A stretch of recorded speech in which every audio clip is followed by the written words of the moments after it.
Olha, primeiro eu agradeço o convite para estar aqui nesse momento para conversar com os colegas da Católica de Santos sobre a minha trajetória profissional, minha trajetória curricular e o que eu estou fazendo hoje sob o ponto de vista de produção de conhecimento. Eu acho que, basicamente, hoje eu fiz aqui com os colegas uma retrospectiva da minha biografia como um cidadão brasileiro que tem uma trajetória de professor, né? Começando nas minhas origens como professor primário, até professor universitário, professor da Faculdade de Educação da USP, trabalhando com ensino, pesquisa e extensão. Eu acho que na palestra de hoje, o que foi muito importante foi tentar criar um fio condutor, né, na construção da minha identidade como professor pesquisador nesse país, nesse estado, nesse momento. Eu acho que a base da minha fala foi a história, né? Em diferentes momentos eu me reportei à história da educação brasileira. Dentro da educação brasileira, o recorte de quando eu comecei a me constituir professor, a questão da construção dessa identidade, que é um processo permanente. Não existe uma identidade pronta, definida, acabada de uma vez por todas. Eu acho que a gente vai construindo, desconstruindo e reconstruindo permanentemente essa identidade de professor, pesquisador na realidade educacional brasileira, principalmente quando você tem como compromisso um pesquisador que visa a transformação da realidade educacional brasileira. Nós não estamos querendo reproduzir, nós estamos querendo transformar a educação brasileira no sentido de uma democratização, que de fato ela cumpra o seu papel nessa realidade, na democratização desse país, na melhoria das desigualdades sociais, na transformação desse país. A pesquisa em educação passa por aí também. Olha, faz alguns anos que na Faculdade de Educação, mais de 20, nós temos um grupo de estudos e pesquisa sobre formação de educadores. A sigla é GPEF. O GPEF, historicamente, ele produz mestrados, doutorados e pós-doutorados, sempre a respeito da escola e dos profissionais que trabalham na escola, ou do sistema educacional brasileiro e dos profissionais que trabalham no sistema educacional brasileiro. Focamos muito na questão da formação do professor, não é? Mais recentemente, nos últimos anos, nós desenvolvemos duas pesquisas que, de certa forma, serviram de base para a minha fala de hoje. Nós fizemos uma pesquisa sobre os cursos de pedagogia no estado de São Paulo, né, usando uma metodologia quantitativa e qualitativa, né. Estamos ainda trabalhando esses dados. Alguns dados que nós já constatamos a respeito do universo da amostra que nós conseguimos nós temos uma preocupação muito grande com a qualidade e quantidade desses cursos de pedagogia, se eles estão de fato cumprindo o seu papel fundamental, que é o papel da formação do professor polivalente para a educação básica, se eles estão conseguindo concomitantemente a formação do professor polivalente dos chamados gestores da educação. Por exemplo, se estão formando com competência diretor de escola, vice-diretor, coordenador pedagógico, supervisor escolar e assim por diante. As nossas considerações revelam muita preocupação com a qualidade desses cursos. Significa que nós precisamos que os resultados dessa pesquisa revertam em diretrizes de mudanças nos cursos de pedagogia, não só no estado de São Paulo, mas no Brasil de maneira geral. Uma outra pesquisa que a gente também está trabalhando é uma pesquisa dos egressos das licenciaturas da USP toda. A USP toda, capital e interior, ela mantém cursos de licenciatura em todas as áreas, não é? E nós estamos fazendo uma avaliação da formação desses egressos, a formação no bacharelado e na licenciatura. Nos interessa perceber como que eles observam, como que eles avaliam o curso de bacharelado que fizeram na USP e o curso de licenciatura.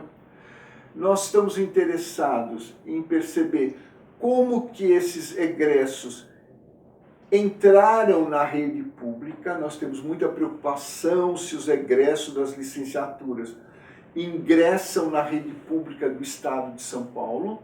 Então, formação, inserção e o desenvolvimento profissional deles.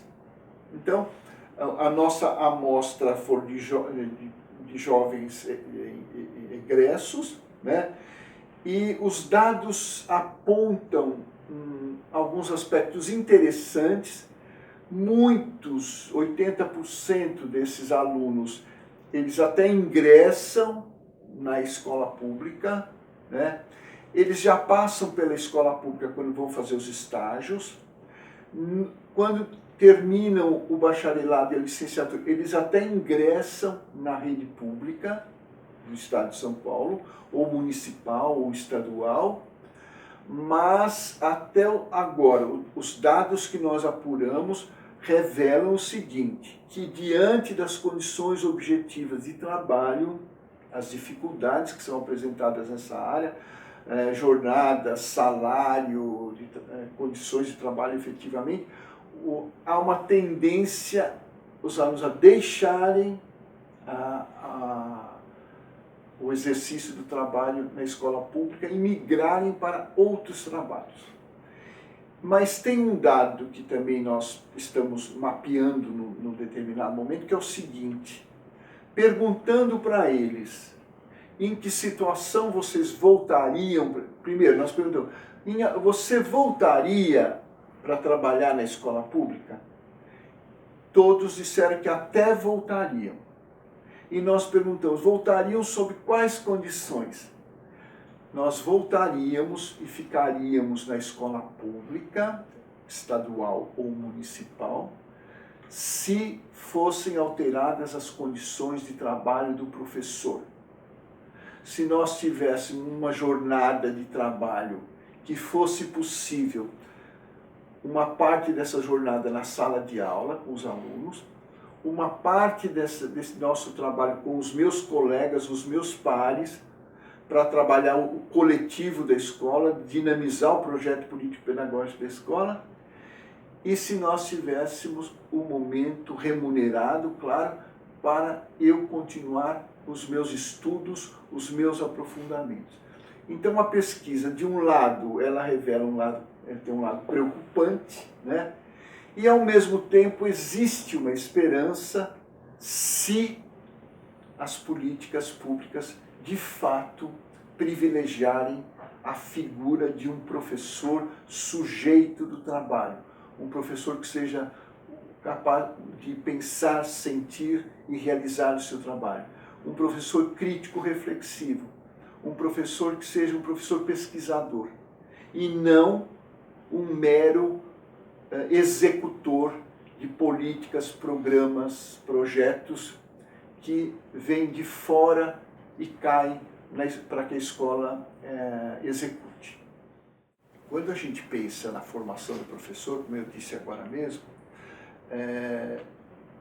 nós temos uma história da educação no Brasil, né?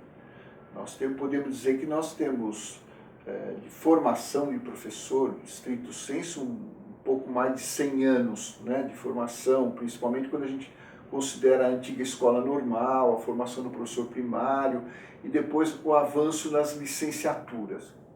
Eu acho que nós já passamos por várias tendências e modelos de formação de professores, né? Teve um momento que a gente pendia para uma formação mais humanista, depois tivemos um momento muito dentro da ditadura militar, que foi um momento que a gente caracteriza muito como exacerbação da técnica, ou um tecnicismo na educação brasileira. E eu acho que no momento, século XXI, nós estamos defendendo, né, um modelo, uma proposta de formação de professores que o considere como um sujeito do processo ensino-aprendizagem, né?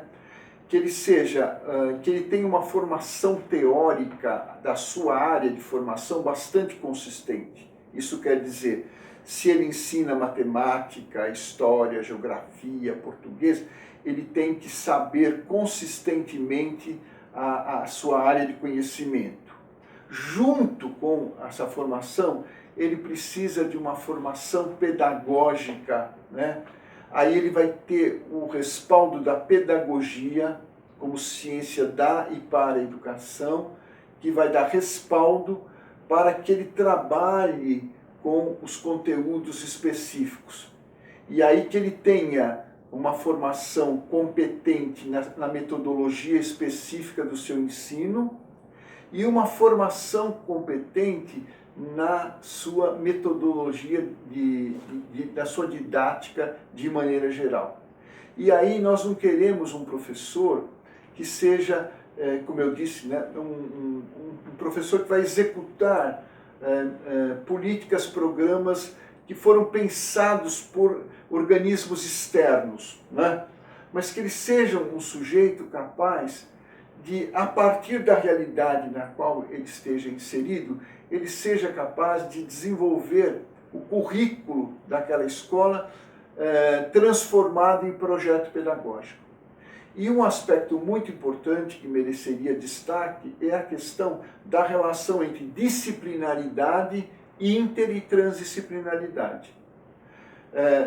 Se o professor foi formado num projeto pedagógico na universidade que já privilegiava um ensino inter e transdisciplinar, esse professor já estaria mais preparado para desenvolver na escola um projeto político-pedagógico que caminhasse na direção. E quando nós falamos na inter e transdisciplinaridade, nós não podemos esquecer do valor da disciplina. A interdisciplinaridade, ela precisa da consistência da disciplinaridade, ela não abole a disciplinaridade, essa consistência de área de conhecimento. E quando nós falamos na inter e trans, nós estamos falando no rompimento de fronteiras, né? Existe um diálogo entre os conhecimentos, porque o modelinho que nós temos hoje é como se fossem gavetas separadas, né?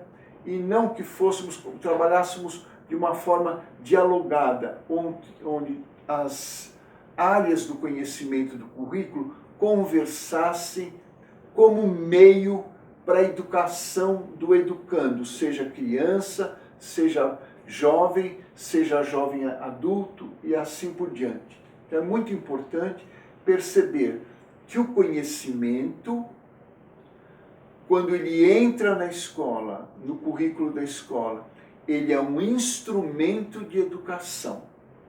E é pelo conhecimento que nós vamos formar, na perspectiva da escola, um cidadão, né? Numa perspectiva de conhecimento, né? Que é muito importante, numa perspectiva política e numa perspectiva que tem uma dimensão ética, né? A ética, que é muito importante. E aí, uma proposta inter e transdisciplinar de currículo de escola ajuda muito. Mas esse é um ponto de chegada. O que nós temos hoje, digamos, nós ainda estamos distante disso. Mas é dessa escola real que nós temos que nós vamos conseguir, por exemplo, uma escola pública, principalmente, né, quando eu falo na educação, da educação básica, de qualidade que atenda de fato e forme a cidadania desses educandos que estão, brasileiros que estão aí precisando dessa escola.